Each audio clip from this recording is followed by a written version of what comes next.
Hello, Turks and Caicos. Happy Saturday. And I would like to welcome you all to Uncut. And today we're doing something new where we've decided to actually go live on Instagram because I know a lot of persons, especially millennials and Gen Z, probably don't have Facebook and don't use Facebook.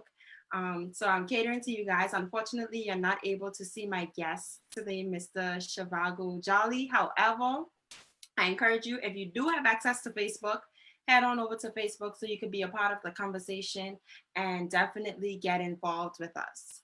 And today we're going to be speaking about structuring legislation to empower Turks and Caicos Islanders. And I'd like to welcome our guest, Mr. Zhavago Jolly. Hey, thank you, Melendra. I appreciate the opportunity to be on the program today, and I'm looking forward to a lot of stimulating conversation and hopefully inspiring your listeners and the guests to kind of continue the fight in terms of pushing for legislation that betters the life of Turks and Caicos Islanders first and foremost.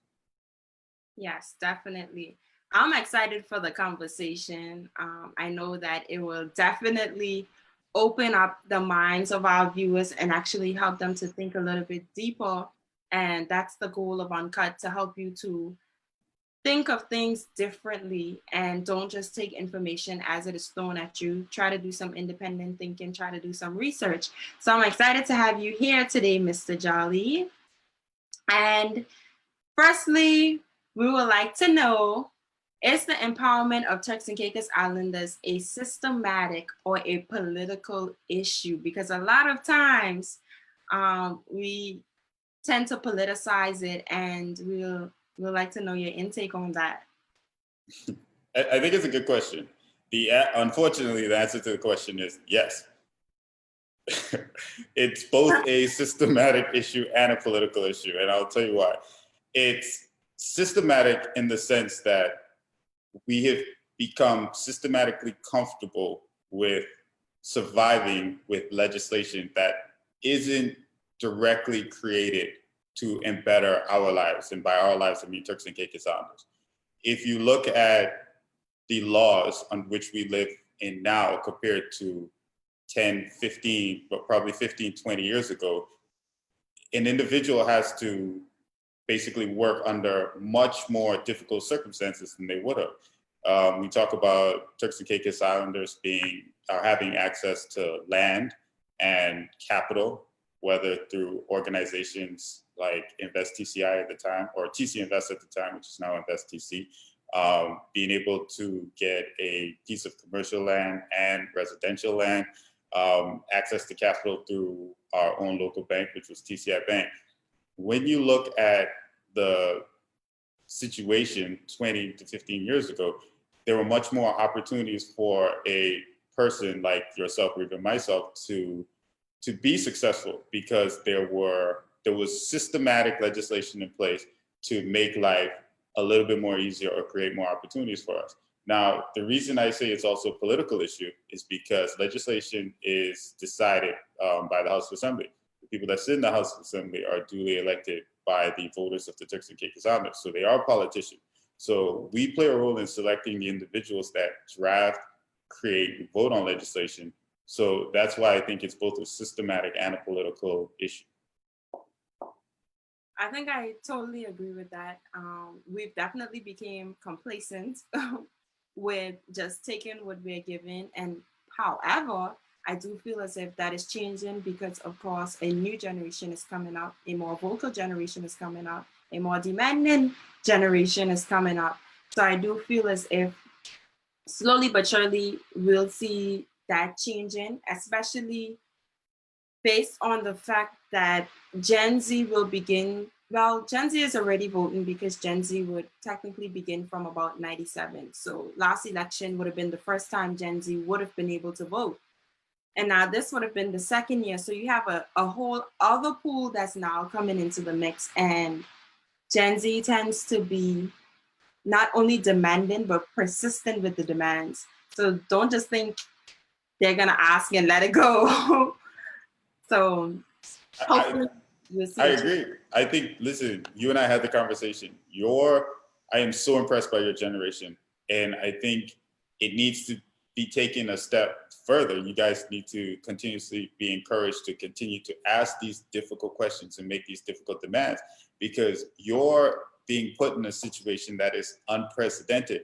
Even in my generation, many of us were able to benefit from the tail end of some of the legislation that we talked about. But your generation would have grown up with much more difficulties in terms of getting scholarships, getting land, getting capital, buying your first home, stamp duties, all these things that under in previous times could be possibly waived, or it's just more challenging for a young person in this generation to achieve a certain amount of success or even just a lifestyle now. So I am very impressed with your generation, because you have the responsibility to make those demands of your country. You're Turks and Caicos Islanders. So any legislation should reflect positively for Turks and Caicos Islanders. I totally agree with that. In terms of where we are as a nation, of course, we want to see the country advance. However, do you feel as if we focus a little bit too much on infrastructure and not enough on legislation? Well, unfortunately, the two go hand in hand. Legislate your budget, everything that goes towards legislation is decided again in the House of Assembly. It's drafted by civil servants, departments, and then permanent secretaries who are the accounting officers for the various departments. But ultimately, it ends up in the House of Assembly. So any kind of infrastructure expenditure ultimately has to go through the hands of a politician. So I do think that, all right, let's just bring it home. We need direction. So ultimately, when you start talking about legislation, whether it's infrastructure, whether it's education, whether legislation about education, enforcement, or economy, if there's no conversation centered around Turks and Caicos Islanders, then there's really no point. Legislation is the answer to the question. It's not the question. Legislation is a response to the needs of your people. So your legislation should be reflected based on the concept Turks and Caicos Islanders first. And so whether it's infrastructure, whether you're focused on education, whether you're trying to strengthen law enforcement, whether you want to build a stronger local economy, all that needs to be centered around benefiting Turks and Caicos Islanders, because we have existing legislation and it works. But unfortunately, it just doesn't work for us. Yeah. I feel as if we have a huge problem with the enforcing of a lot of legislation. So it's there on the books, but we have a problem translating it into real life. And I'm not sure if it is a manpower problem or where the fall down is, but we definitely have that problem with translating, as well as with a lot of our government bodies working cohesively, because it's one body, but sometimes the arm doesn't know what the foot is doing. So we need to get that body coordination back in place. You're absolutely right. Enforcement it requires a certain level of cohesiveness. I think when you look at other countries, they usually invest a lot of money in the proper software that allows you to consolidate all the information that makes it possible to enforce laws across many different features, whether you're talking about immigration law, law enforcement and policing, marine. I think our issue, though, unfortunately, or what I would recommend is our issue, unfortunately, is we have very good men and women in the civil service. And I've seen that personally. But when it comes to enforcement, it's not even one of the highest paid sectors in the civil service. You look at police officers, you look at immigration officers, you look at custom officers, and this isn't a knock at anyone. I just feel like when you get into the enforcement field, one of the biggest sellers is not just good salaries, but pension programs for people who are, exactly, when you take on an enforcement role, there's constant risk to your life, your reputation. So when you start looking at our civil service, I mean, in terms of, well, not just civil service, but when you start looking at enforcement, I think one of the first things you want to start looking at is how much people our enforcement are being paid, and do they feel like there's a culture within where they work that allow them to take pride in what they do and in serving their country. So it's I think it's a double pronged sword or a two-sided sword in that case. I definitely tip my hats off to them, all of the enforcement team, because I'm not sure if I was going to risk my life for that paycheck. So I really kudos to you guys. We really appreciate the work, It's and tough. your heart have to be in it to do Yes. it right. Listen, I was a young guy that would make life difficult for police officers or anyone in law enforcement. I mean, not criminally, but we'd make fun of police officers, and you had the jokes to go along with it. But as you become an adult and you realize the kind of sacrifice, especially people in law enforcement, have to make, considering how much they make, and it's not that they don't make enough money or a lot. It should be more. You should be paid handsomely, and there should be a retirement plan or a pension plan in place for doing that kind of work. It's costly. Definitely. So just now we spoke about the cohesiveness of the body parts, and of course, the private sector does form a part of our society. Does the private sector also have a social responsibility to empower Turks and Caicos Islanders? Absolutely. But if you look, I think I think what has happened is the structure has become distorted. So if we had a stronger, what I call local private sector, there Right. would be a kind of national pride associated with the development of your country. But when you look at our private sector, it's it's a little top heavy, but in terms of top heavy, it's not top heavy with Turks and Caicos Islanders. So we, because of the way our private sector is constructed, we see a lot of money made in Turks and Caicos, but we see a lot of money move out of Turks and Caicos constantly. I make that joke all the time. Our biggest export is money. Yeah. We have tourists come in, a million tourists a year. I think the last figures were, and they spend a lot of money, and then we can't wait to ship that money out. So you would think that the private sector has a great responsibility to contribute to just the overall benefit of Turks and Caicos Islanders. But when it's not your national agenda, you can understand why it doesn't take place. And then you create this kind of power imbalance where the private sector has a certain amount of influence over the whether it's the government or the people of Turks and Caicos Islanders, because they control more of the money. Definitely. I think we have serious work to do in that department. And I feel as if a lot of things need to be in place for that. Firstly, we need to ensure that those investors who come in with the sweet deals about employing X amount of Turks and Caicos Islanders, yes, you have to live up to your commitment. And a lot of times we just allow them to fall short. And that is a huge downfall on our part because we don't hold them to their word and we don't hold them accountable. There's also ways around keeping the money in the country, around letting the money out of the country. So you create incentives to keep it here. So you tax the dollars going out, or you create some sort of incentive within the islands for them to keep their money here. So we now have to begin to think of ways to pressure them to keep the money circulating here mostly instead of abroad, because what good is the million tourists being here if it's not really benefiting us for the most part? I think you're absolutely right. That needs to be one of our primary focus, is building our, what I like to call our local economy, our internal economy. One thing COVID has taught us is that it's easy for Turks and Caicos to look like we have a lot of money.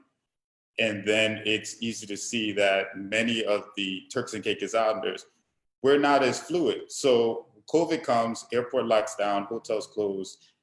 All of a sudden, your internal economy, your local economy begins to struggle. That means local businesses just don't have enough access to capital and beneficial legislation. And the government has taken strides. Invest Turks and Caicos, the Ministry of Finance, they've done, I would say, a lot over a period of time. But for me, I just would like to see more creative solutions in terms of making capital available for local businesses. We need more local businesses. We need to create more opportunities for local businesses to grow. We specialize in mom and pop shops. We have one person that does everything. The one person is the accountant, one person is the sales and marketing, one person is the office manager. We need to create opportunities where a local business person like yourself can get access to capital, where you can hire a good accountant that's going to help you grow, hire a good sales team that can help you grow, hire an office manager that can help you grow. And your main focus as the brains behind the project is to help grow your business, find new markets to expand in. We incentivize inward investment, which is needed and is terribly beneficial, but we don't offer half of those kind of incentives to local businesses. And I think that's a problem, because when the airport shuts down, we're the ones that has to take on the burden of keeping the economy going. Yes, definitely. And I also think Cayman is a perfect case study for us.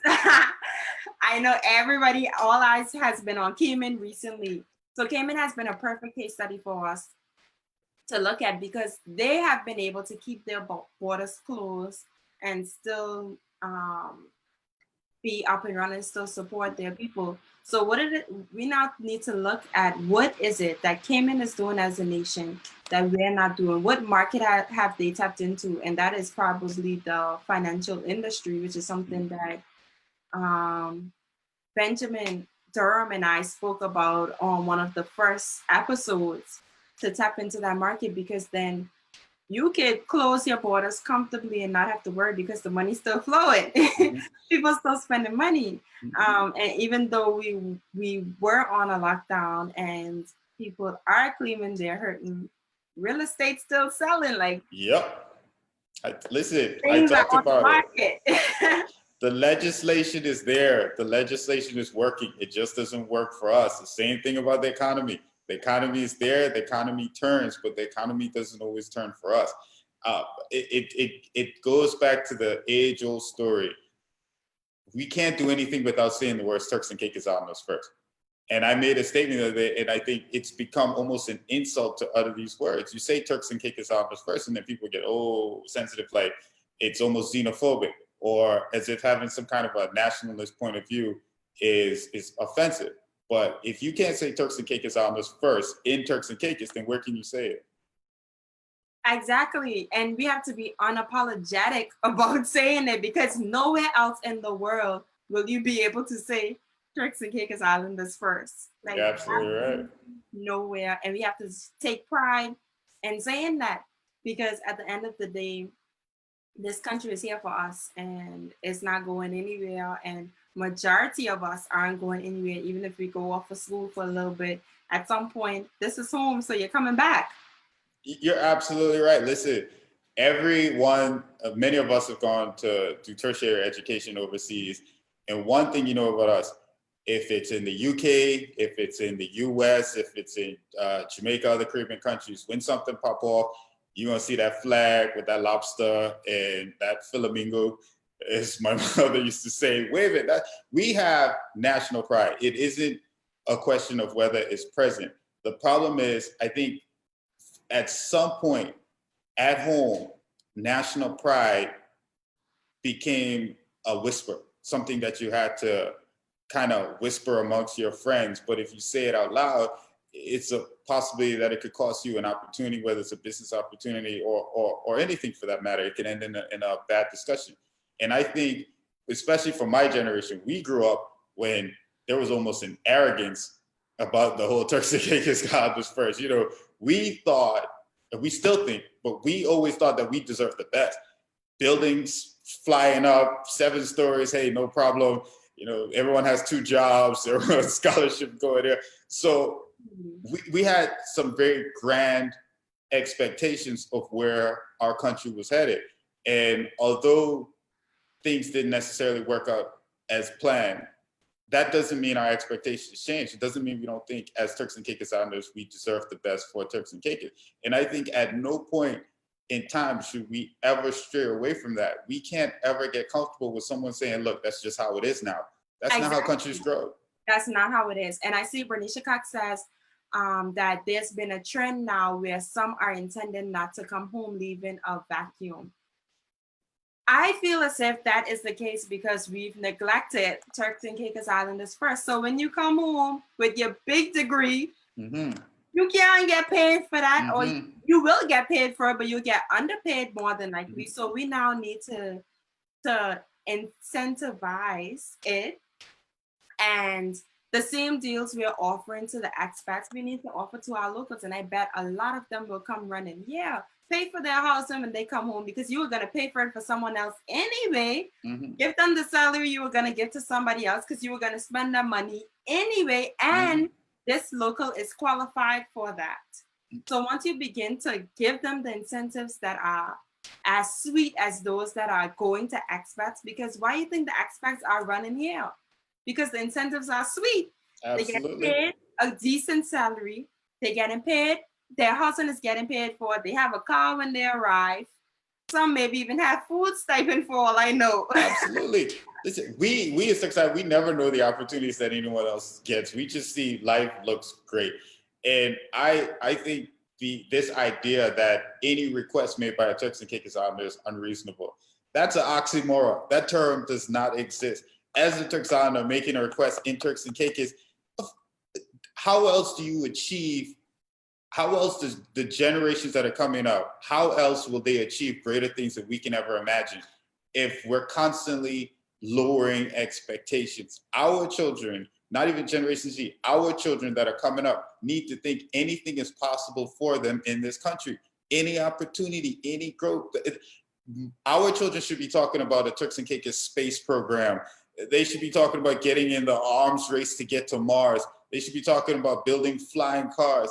If we don't give the idea that Turks and Caicos is a place where you can have these grandiose expectation or your imagination will be engaged by your legislation and your people, we're going to lose our children to other countries, the same way you're talking about what Ms. Cox said.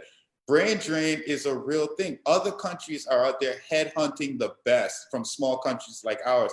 They're offering them jobs, opportunities, citizenship. You get a job at one of these big companies, they have everything waiting for you. For you, they'd have a husband sitting down there waiting to marry you as you touch the ground. They're not leaving any stone unturned. So why are we just paying to educate people, allowing you basically to live the Turks and Caicos dream to a certain extent? You take your first step here, you drop your first tooth here, you learn to speak in Turks and Caicos, and then all of a sudden we let another country come and sweep you up. That makes no sense. It really doesn't. And I see Mr. Bean in the comments says students need to honor their bonds. That is a part of growth. But also, it's not, I don't think the problem over the years has been student honoring their bonds, but it's more so government enforcing it. So there's been so many stories out there about students coming home, reporting to government, hey, look, I'm home, I'm ready to work, and government say, well, we ain't got nothing for you to do, go find job elsewhere. I agree. I'm sure there's the odd case where someone's like, you know what? I just came from 4 years of college. I love my life here. I love my friend. I don't want to go home right now. Right. But no Turks and Caicos Islander is ready to just run away from their family, their life, everything they grew up experiencing willy-nilly. I think if you look at the numbers, I think the alarming majority want to come home, want to work, want to put that degree to use. You're not going to school to get educated if you're not planning on coming home and working in that field and dedicating your life to it. So I think you make an excellent point. A lot of time there's a disconnect between who we send to school to study what and what they're gonna do when they come back. Exactly. We know who we're sending. So what we should have is some sort of database that says, okay, Zhavago and Walandra, they're off to school for accounting. So when they come back to home, yeah, they need some sort of work and they need to pay the government back. So what can we do? Or even if you know that all your government slots are filled, you need to have a job in place for them. So then you begin looking at the hotels and the private sector after that. You look at them and say, okay, well, these two coming home with their accounting degrees, fully qualified. I see that you have this manager in this position. This person coming home next year, I give your manager 3 years because those other 2 years, they have to train him. Mm-hmm. And then after that, you cut the leash. Listen, it comes back to the topic we're discussing. And again, I keep telling you, I am so impressed by your generation, because if you go back before my generation, there are guys who I have a relationship with. They're more in a mentor role, guys who are like 10, 20 years from me. And they tell me when they first graduated high school, they got a job with, I'll give you an example. I won't call his name, but a gentleman. He got a job with an accounting firm. He wanted to be an accountant. He was placed to work under an expat accountant who had a work permit. The deal was, legislation at the time, he would then go off to school, and by the time he came back, that expat, his work permit wouldn't be renewed beyond that point. His time was up. It was a contingency plan, or basically a replacement plan, however you want to structure it. Then, fortunately, the company expanded, so they had room for both of them. To keep him now. Well, guess what? Another young man joined the firm, wanted to be an accountant. So he went to school, he came back. The guy eventually, nope, he had to go. He had to leave. Listen, everybody loved him. He was a great guy. But the Turks and Caicos Islanders first, it's nothing personal. You have a responsibility to the people within your country. So it's not, it's like when people say, okay, Zhavago is smart. That doesn't mean Willandra's not smart. Right. We're talking about Zhavago. And it's the same thing with Turks and Caicos Islanders first. When we say Turks and Caicos Islanders first, it doesn't mean everyone's last, but our priority is Turks and Caicos Islanders. So we don't have time to deal with people being offended by this kind of statements, because we have a country to build. Definitely. I feel as if slowly but surely we'll get to that unapologetic state again, but I feel as if first we have to pass the hurdle of not ostracizing those who were born here. So over the years, you've had a lot of expats came here, had children here, never left. Children been here for 17, 18 years, school from baby, everything. And yet, when they speak, we say, or when they try to say something about Turks and Caicos, we say, oh, you don't know Turks Islander, he's a Haitian, he's a Bahamian, he's a Jamaican, he's a whatever. So what it does is it ostracizes them, and it hinders our nationalism process. Mm-hmm. So, and on top of that, when they're at home, their parents are already telling them, hey, look, you don't know TI, you see how they just treat you, use of this, use of that. Whatever other nationality. So we're also feeding into that, which they're already getting at home. And plus on the outside, they're getting it double. So they don't associate as Turks and Caicos Islanders any longer. I think you hit the nail on the head with one of what's going to be a major issue for us in, I'd say, not just now, but in the next 10 to 20 years. And I might go off on a rant right now.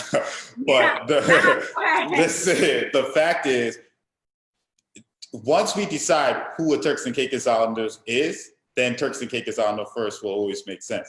But who are we now with our numbers to turn away Turks and Caicos Islanders?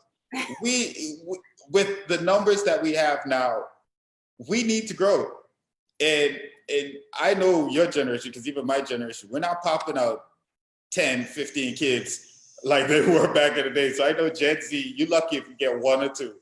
You know, but the reality is we need Turks and Caicos Islanders. So as a country, you have to look at this as a business decision. I'm not going to bring you on board, whether as a child or even if you're born here. Invest in your education. Like I said, you cut your teeth here. Your navel string might have dropped here. You learned to walk here. You had your first girlfriend here. You grew up right next door to the young man whose parents been here their whole entire life. I'm not going to make that significant investment and then watch you leave. Buddy, you getting a passport, you a Turks and Caicos Islander, we locking you in here for life. We're not in the business of throwing away Turks and Caicos Islanders. That makes absolutely no sense. And I genuinely don't care how people feel about it from an emotional point of view. It just makes business sense.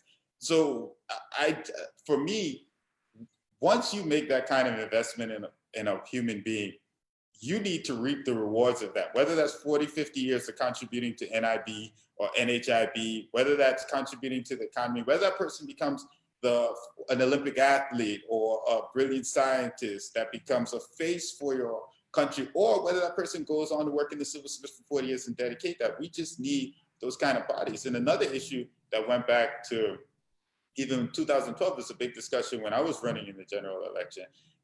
We were having conversations about changing the legislation for elected officials and ultimately premier with people with they were thinking about making it mandatory that an individual would have to be born in Turks and Caicos unless they eventually hold the position of premier. So that one,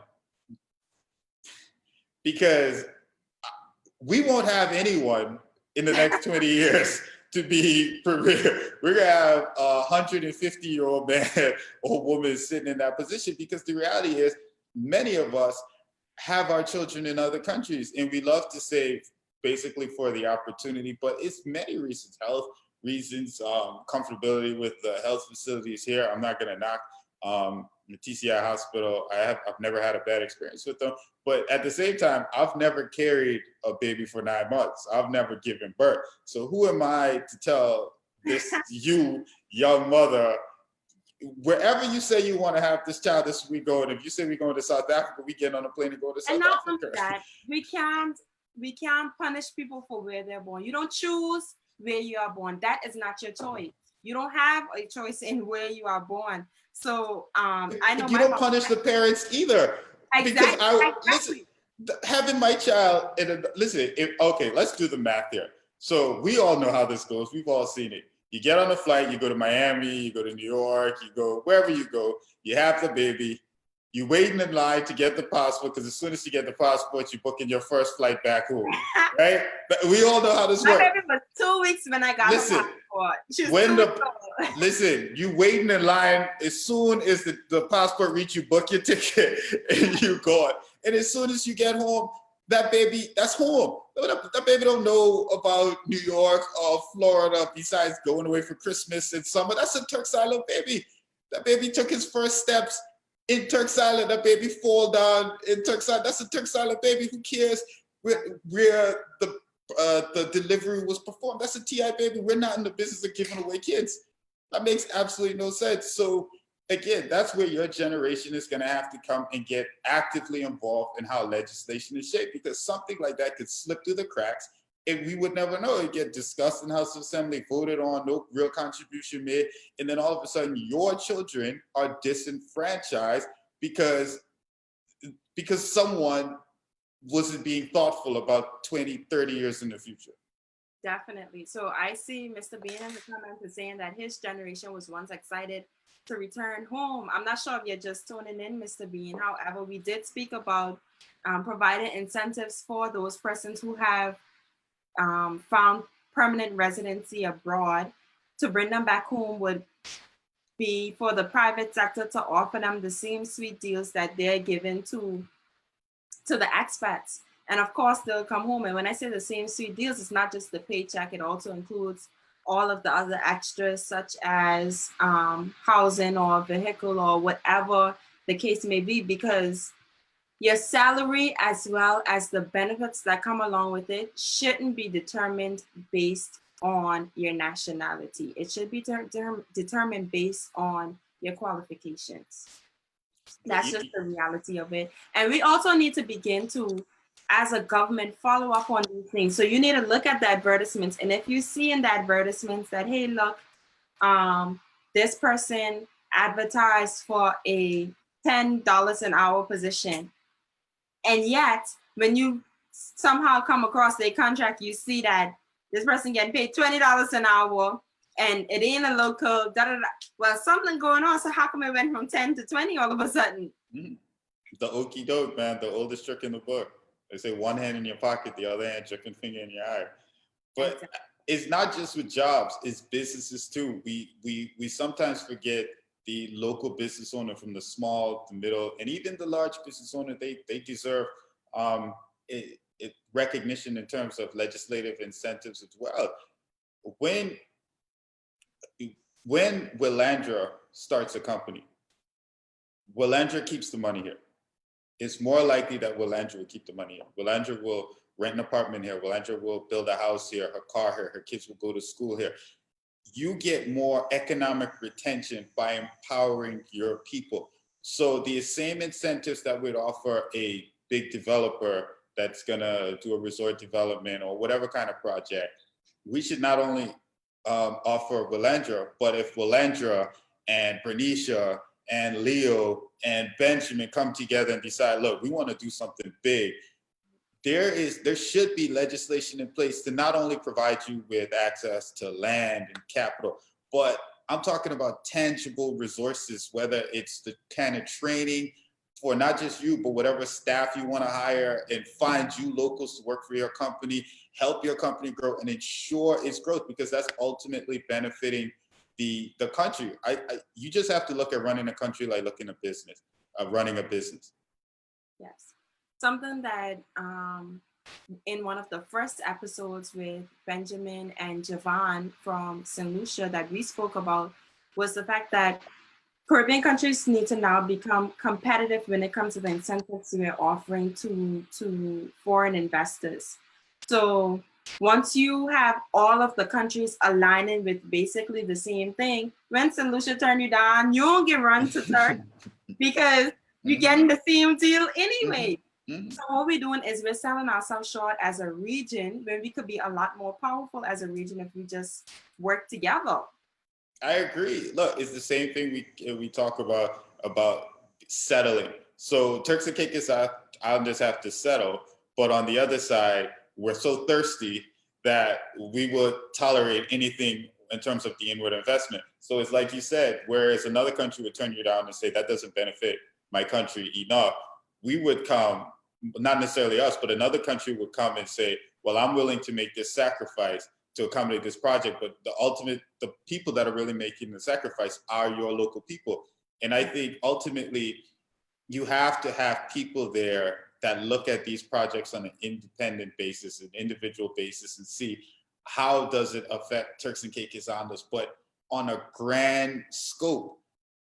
We're small enough where you could say, look, this project here could make 40 Turks and Caicos Islanders millionaires by making you partner up with 40 Turks and Caicos Islanders in the form of shareholders, equity shareholders, and whether they have to contribute financially or the government secures their contribution as a shareholder, and they can eventually pay it off through dividends. These are opportunities that we don't even have. You, as a Turks and Caicos Islander Generation Z, the idea of an unsecured loan is a dream. You've probably never even heard of it. It doesn't exist, right? Our financial institution, our banks here are, God forgive me for saying this, but it's a joke. It's like they're probably gonna come after me for saying something like that, but it's a reality. It's a joke. Our banks here are, compared to what you see in other parts of the world, I don't know what's going on. It's an embarrassment. When I was in school in Barbados, I could have actually gotten a student loan from First Caribbean Bank. Listen, my undergrad, they gave me as, what was I, $70,000 as an undergrad to pay for my education, $70,000. I never had a real job. They're like, all right, we're making this investment in you. And ultimately, if you get the degree, you can earn the money and pay it back. Unfortunately, it worked out that way, but they gave a 17-year-old $70,000. You know, it's crazy. But in the US right now, I have a friend, John Hope Bryant, and he's always sending me these things on Instagram and emails, and I kind of get upset with it because it's opportunities for Black business owners, young Black business owners, unsecured loans, $20,000, banks offering you a credit card, $10,000 limit for your small business. If you have a business in this particular field, the government's offering you 0.5 acres in the middle of downtown, or they have these co-ops that are available. Many businesses fail for the main reason, access to capital. And that is what your generation has been robbed. Even when our country didn't have capital back in the day, we had land. We could give you land to build your house. The bank would give you a loan because you had land. You had land to build your business. Someone would finance you because you had land. At least the bare minimum, we could offer you land. Right now, as a member of Generation Z, you have to go out there and compete in a real estate market that's not even geared towards you. Exactly. That's not your real estate market. Yeah. When we pause, is it on pause or is it continue? Just discontinue the raffle system. Oh, don't get me started on the raffle system. that really How can they make you enter a raffle for your birthright? Your birthright as a Turks and Caicos Islander is a piece of Turks and Caicos, but somehow we've reduced that to sticking your name in a hat, shaking it around. Listen, I know that there's a grander scheme to it, and I probably shouldn't be making fun of it because I'm sure a lot of thought was put into it. But it needs more thought in the process of figuring it out, and But it needs a part of a plan. We don't even have. We need true land use planning in a 10-year, 20-year, 30-year development plan. There are people out here who are so backed up on their mortgages and losing their houses and their land that government gave them to build their homes on a daily basis. In other countries, I know people always talk about the Singapore method or Singapore to the point where you get tired of it. I hear Lee Kuan Yew's name in my sleep. But the way they did it, the government built all the homes. The government built the home. So if you're Belandra, Singaporean, the government automatically finances you a home when you finish college. So they give you a flat, whether it's a 2-bedroom. If you're married, it's a bigger flat. They put up the deposit for you. They finance it. Now, unfortunately, if you get divorced, you got to pay back the full rate, not the discounted rate. But they've thought about their future in terms of making life easier for their local people. actually, Trinidad actually pays for the first degree for all Trinidadians. You automatically have your first degree that you're entitled to go off to school to, and if you decide not to go, then fine. But also remember that there is a UE campus in Trinidad as well. But you do have the opportunity to attend. I'm not sure if it's limited to just UE. Mm-hmm. However, I've spoken to a few Trinidadians who did say that their first degree is secured. You don't have to worry about how you can pay for it, none of that. So when you finish school, you know, if you have the desire to go off to school, you just send in your application or whatever, and I think they call it GATE or something like that, if I remember correctly, Gateway. Listen, I'm all about the social. I would never consider myself a socialist. I'm more of a capital. I'm more of a capitalist. I'm definitely not a market. but what I will say is, we have a responsibility to educate our people and teach our people how to fish. That's our responsibility. We need to be responsible for your education even till the very end. If you're going to be an MD, to the very end, and even after that, I'm talking about government-backed secured loans for homes. You should not have to come up with a deposit for even 95% financing for local. It sounds so attractive until, as a young local, you walk into the bank and then they tell you about the 1% legal fees and the 1% bank fee and then the stamp duty and this, and you're looking at a $180,000 home, which doesn't exist, by the way. But you now, listen, show me where it is, right? Right. But even if, you still would have to come up in some cases with $30,000. Now, you just graduated from college. You have some people are fortunate enough to have scholarships. Some people have that, but you're not just sitting out on $30,000. And there's this idea that maybe your parents have it, but some parents don't. I think those kind of things need to be looked at. Why are the financial institutions treating all of us the same? They say the 5%. What does the 5% mean? Is it proof that I can generate that kind of income? If I'm already living in an apartment that's more than what the mortgage would be, isn't that proof that I can pay? Not even 5%. You reaching is 10%. See, again, dear God.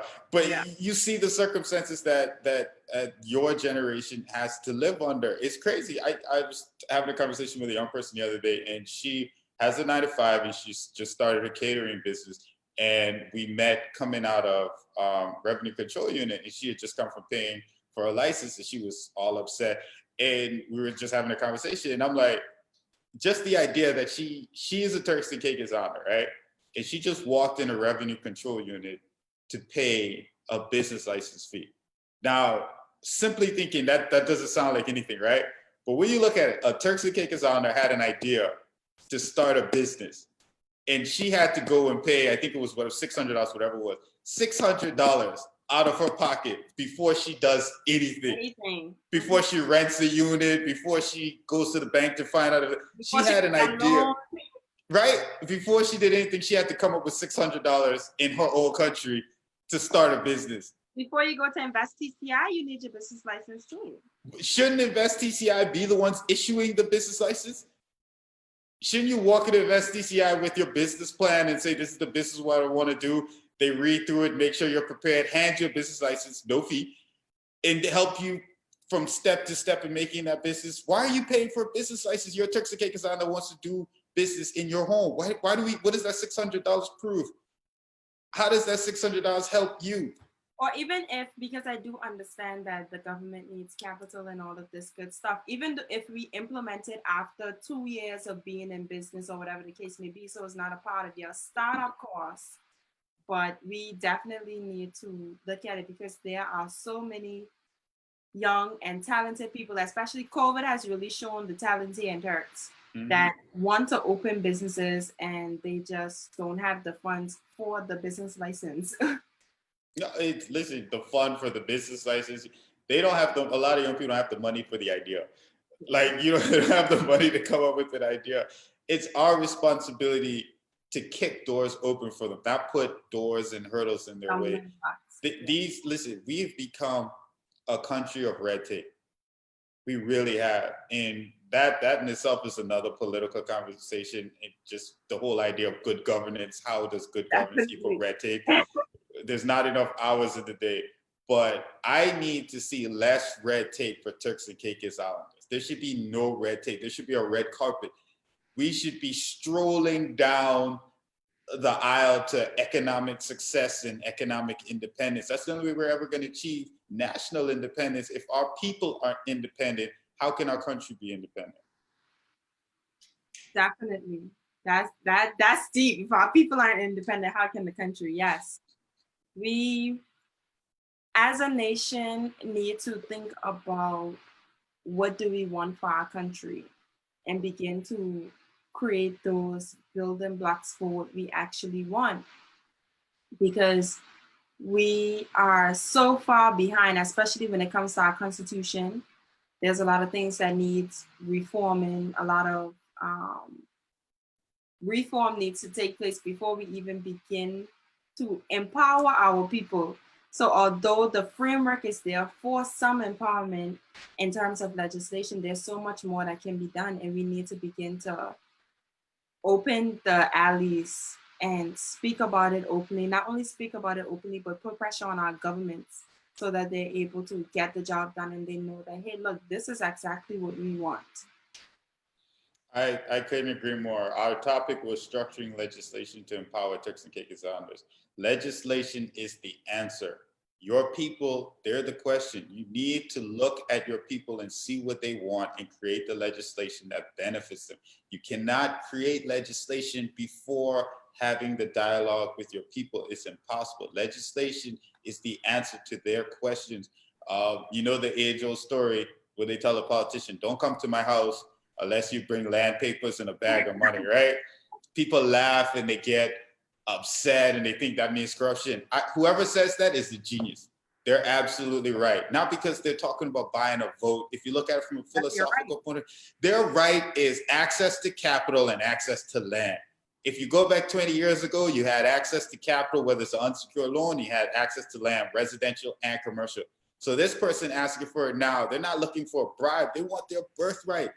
And I feel like pre-2009, that atmosphere was there, pre-2009. However, with the suspension of the Constitution and all of these different things, the idea of Turks and Caicos Islanders being first and the idea of you demanded your birthright was taken away. So you know that conversation. That conversation right there gets people in trouble. But you know, I know you know what I'm talking about. No, it's something serious to think about because we are now in the time frame where history has been made by our constitution being suspended, and Gen Z, who is the generation that is now coming up to vote, a lot of them probably, this is talking about them, a lot of us, Mm-hmm. I'm Gen Z, Acting a lot of grown. us are probably too young to even know of what I'm even speaking about, to even know that, hey, the Constitution was actually suspended or whatever the case may be. So we need to begin to speak our truth and learn our history, because even though that didn't happen too long ago, it has had so much impact on us to this very day. We are still impacted to this very day. We are still limited as a country. And I don't think we truly appreciate it. We don't truly realize to what extent we are limited as a country. And I feel like it's that way because a lot of our young people aren't one, we claim that we're not interested in politics. And what we don't realize is politics literally controls the world you live in. You have no choice but to be interested in politics. You have no choice but to know what is going on in your country. If you're not interested in politics, that means you're not interested in your life. You couldn't have said it better. Listen, as a young person, especially your generation, you cannot say you're not interested in politics. That is impossible. You live in an overseas territory. Your country isn't independent. You haven't reached the finish line yet. We need all hands on deck. Everyone is a politician. Everyone is a contributor. Everyone is here to make a difference. Until we reach independence, then we can start diversifying and really pushing in other areas. But everyone has to be a part of this movement. Listen, my child, my children, and I hope to say this for yours and everyone else, will not know what it is to have their constitution suspended. That Right? should be our goal. I'm grown. You can't suspend my laws. How does that sound? You can't walk into my house and say whatever laws in the Jolly household no longer applies. No, we don't do that here. You got put We, on we, timeout. what? By mommy and daddy. We grown. So our goal as Turks and Caicos Islanders is to make sure that no generation will ever have to go to that kind of insulting embarrassment ever Well, again. Zhavago, yes, we're grown. However, like you said, when you're 18 and still living in mommy and daddy house, you got to do what mommy and daddy say. So, I'm plotting, but we plotting. What I tell you, I got the poster on the wall of the house I'm gonna live in, the car I'm gonna drive. I know all the tattoos I'm gonna get. I'm plotting being an adult. I might be sitting here being a kid, but I'm just counting the seconds. All right, daddy think he can talk to me any kind of way. Wait till I get my own house. I raising my children different. I do it everything different. And that's what being a grown-up is all about. But I think as Turks and Caicos Islanders, we should be angry. We should be upset. I am.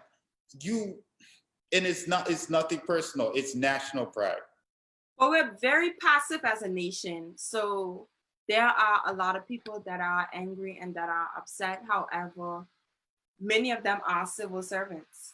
So, you could only say so much and you can only do so much before you're penalized. You throw a shade? Pardon?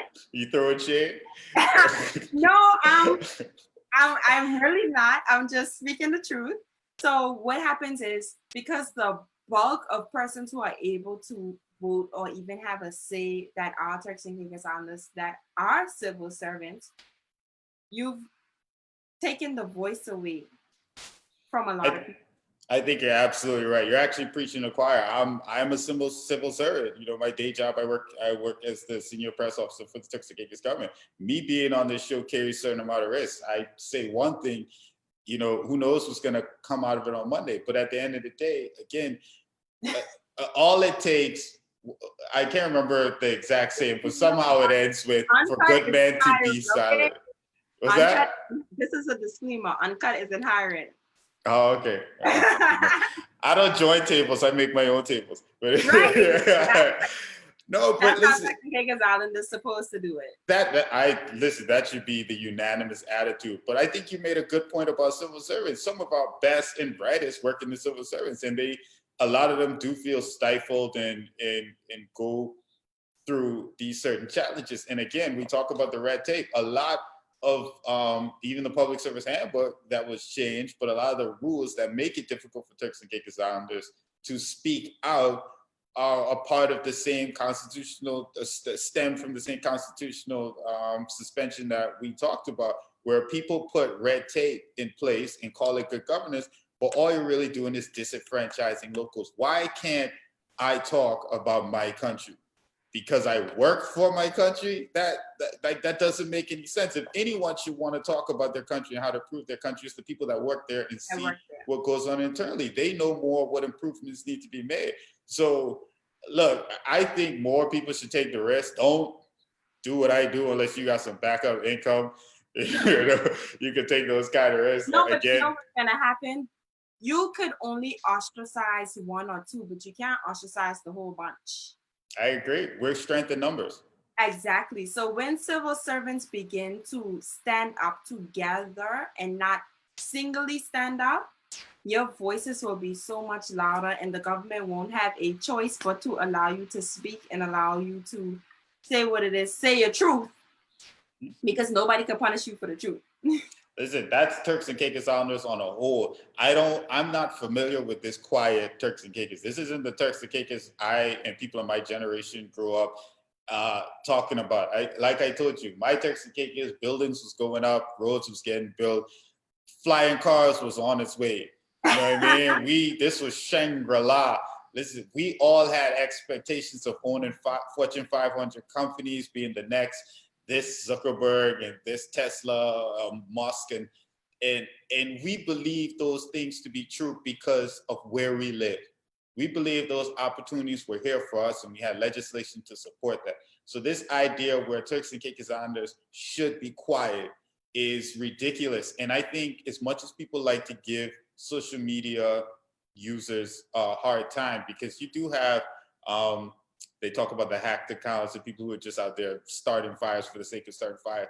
That's not a good enough a reason to ignore it as a legitimate source. That is your generation's main tool. It's how you communicate. So we can't just discredit it because some people use it to talk, garbage. Not only is it our main tool, I think COVID-19 has changed everything in the world. And now, because of COVID, it is literally the way to communicate. It is just like going on the street and protesting now. Absolutely.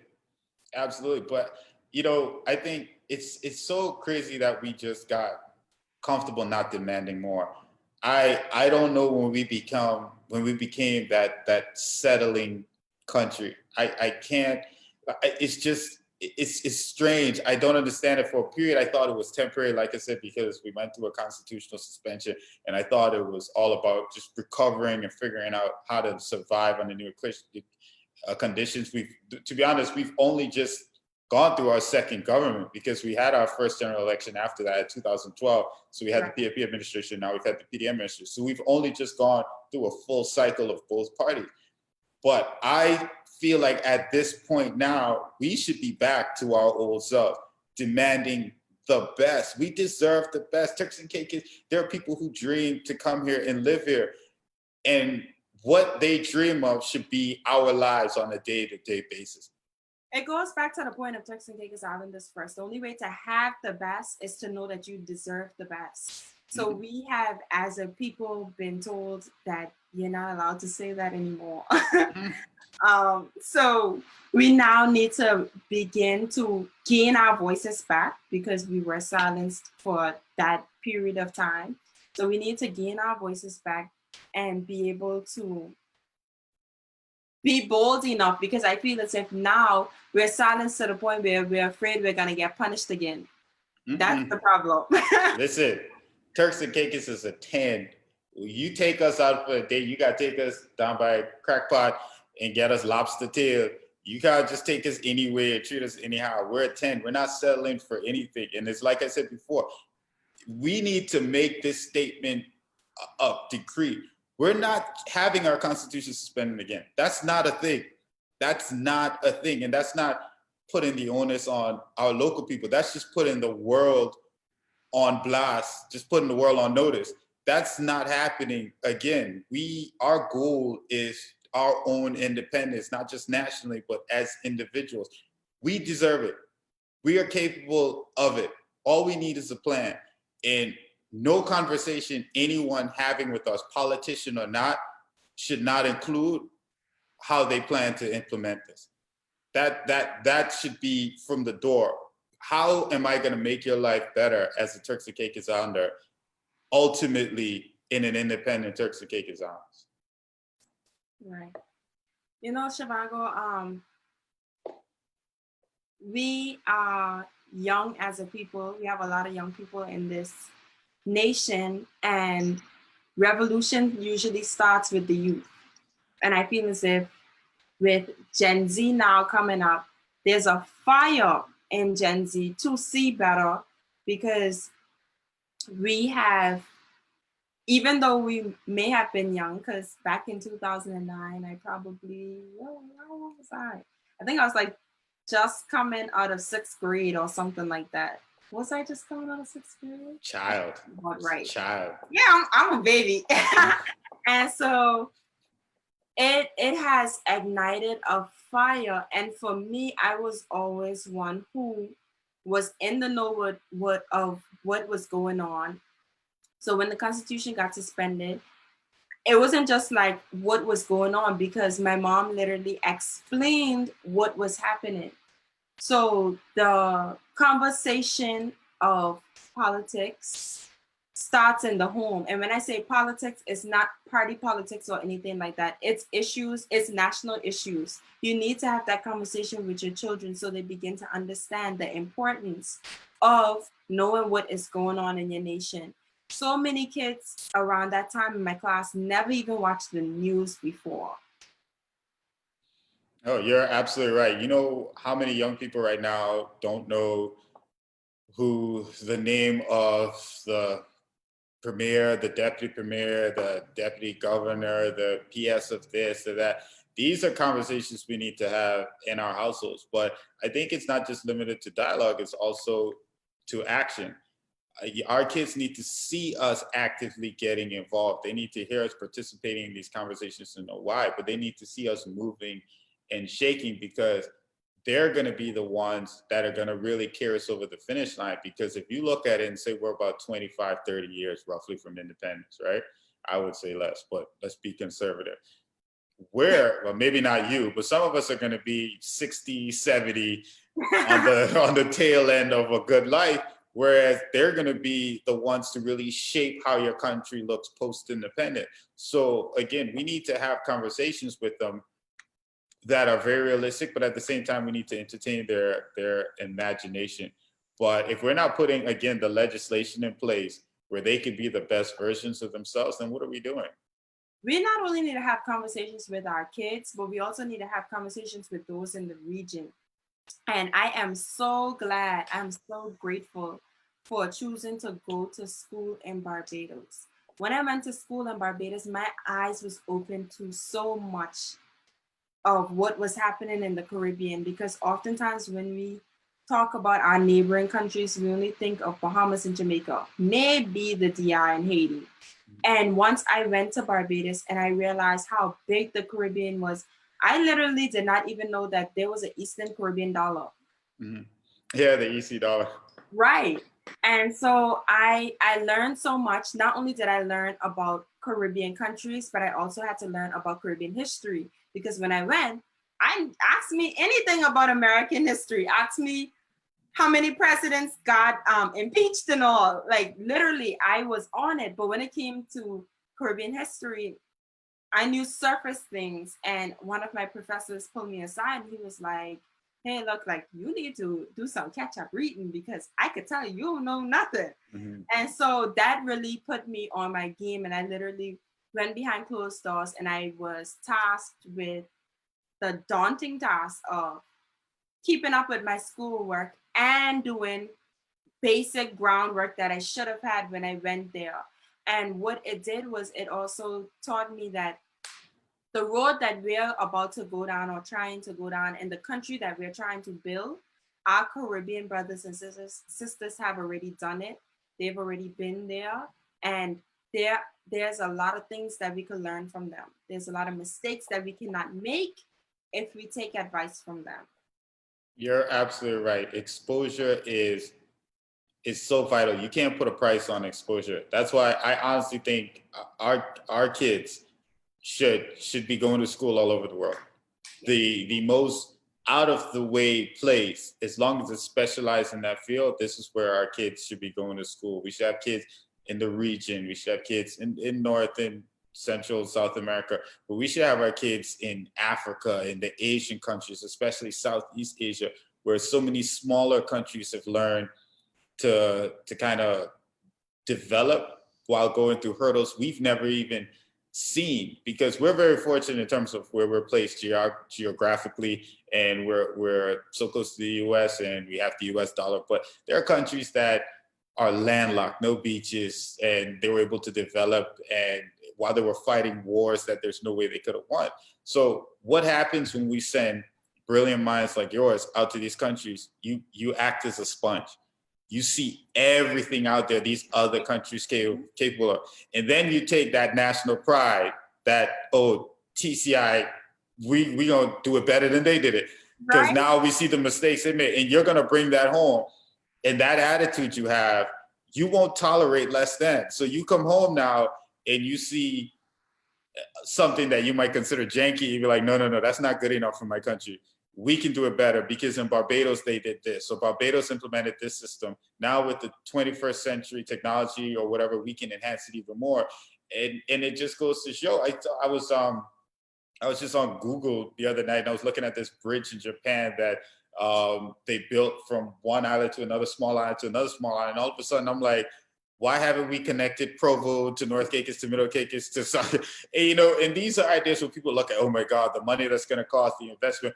But then you start thinking further. You start thinking about a deep sea port in South Caicos, and then you can truck things back and forth. And now all of a sudden, the cost of everything goes cheaper because you can bring things in much bigger vessels than you have in South Dock, and then you can do storage facilities, and you could be the shipping center for the career.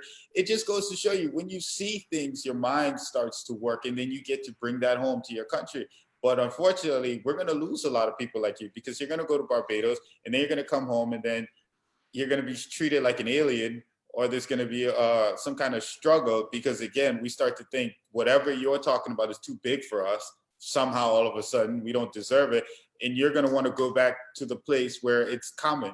It's a common discussion. You don't want to leave home, but you don't want to stifle your creativity either. So we have to find a way to lock in our young people and create the kind of opportunities, because like I said, we're a business.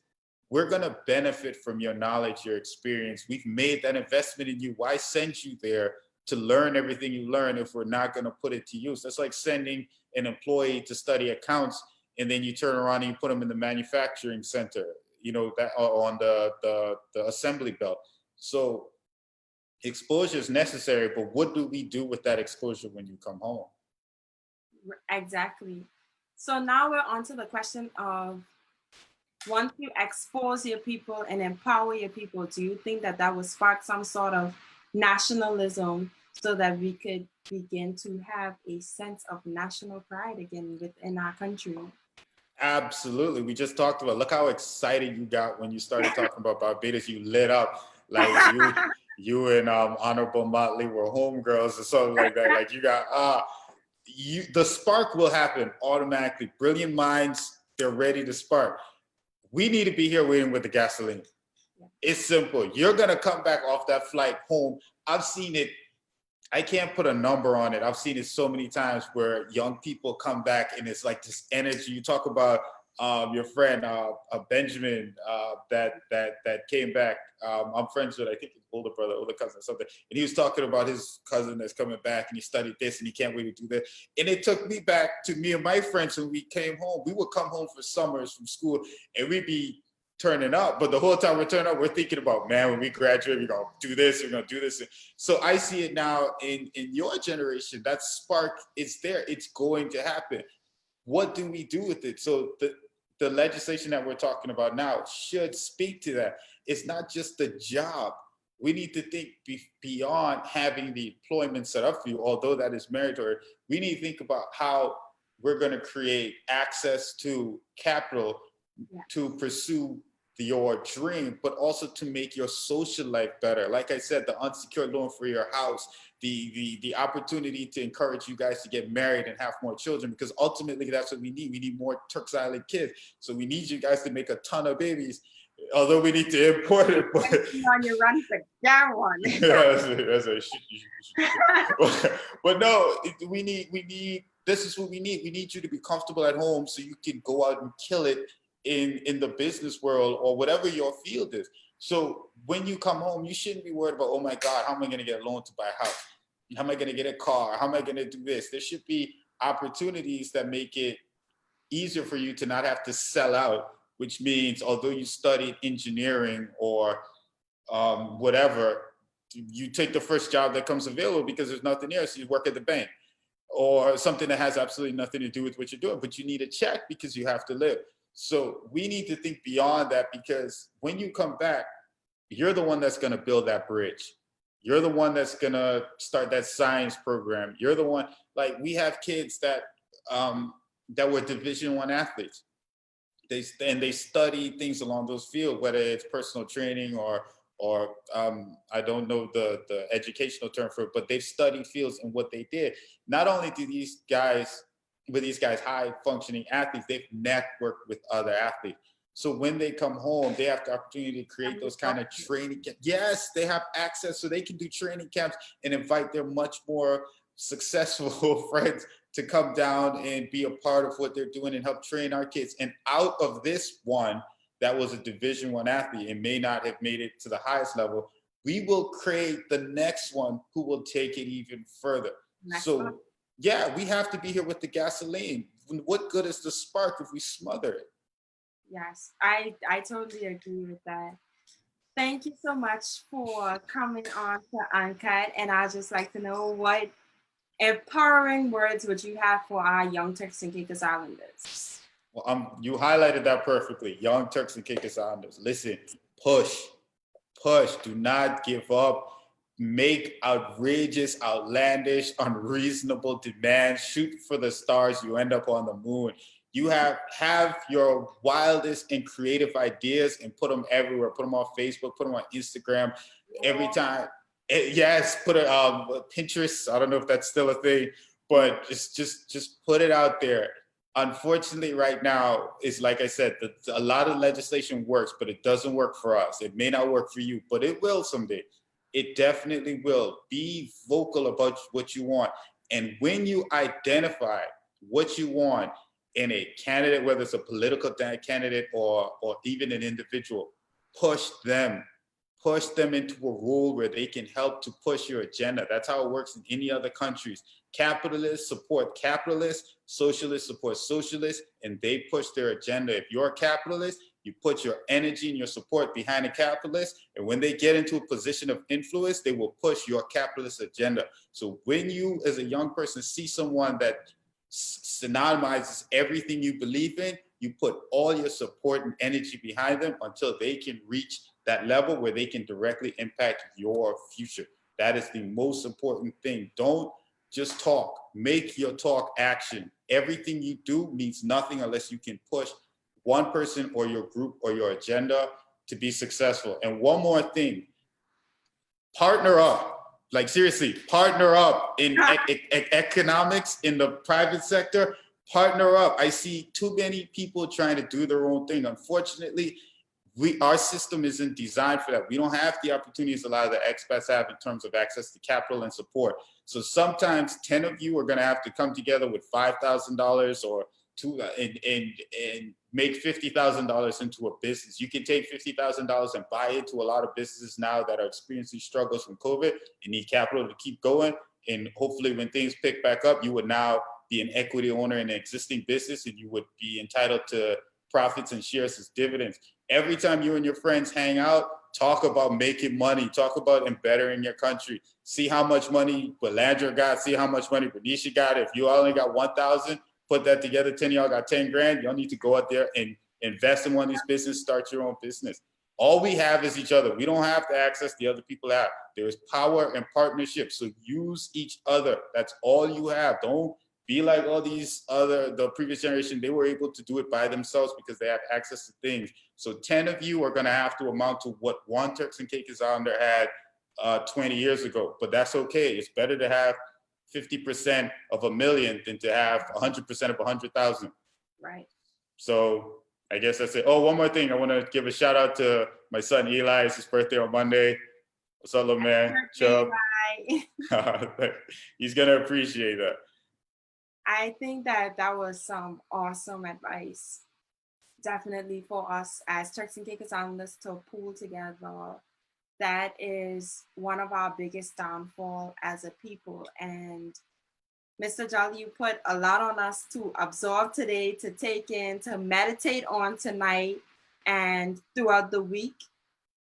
And so I just like to thank you for coming on Uncut. And of course, this will not be the last time because this conversation could have gone on for so much longer, but we're gonna save it for another time because there's so many aspects of our country that we need to tackle. And not just you and I, but us as a people and as Turks and Caicos Islanders. I pray that we're able to use our voices more and stand up for what we believe in. So thank you guys for tuning in to Uncut.